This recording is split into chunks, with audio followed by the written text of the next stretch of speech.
Isa sa malaking problema ngayon ang pagbaba ng kumpiyansa ng mga mamumuhunan, lalo na naharap sa impeachment complaints ang dalawang pinakamataas na opisyal ng pamahalaan ayon sa Employees Confederation of the Philippines o ECOP President Sergio Ortiz Luis Jr. Ayon sa ECOP, hindi pa sapat ang ginagawang hakbang ng pamahalaan para mapangat ang ekonomiya ng bansa. Isaan niya sa makakatulong dito ay ang pagpapanagot sa mga sangkot sa anomalya sa flood control projects para maibalik ang kumpiyansa ng mga investor.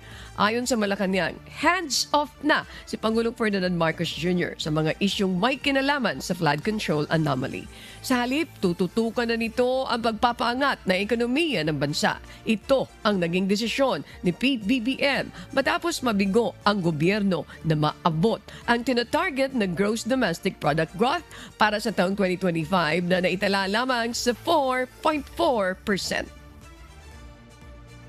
Kaya lang, ang problema, yung confidence ng mga investors na nagmamacheck sa atin, mababa na nga, madadagdag yung pa mga impeachment na yan, tingin naman namin sa business sector, wala naman pangyayari, nakakadistract lang, marami naman pwedeng gawin.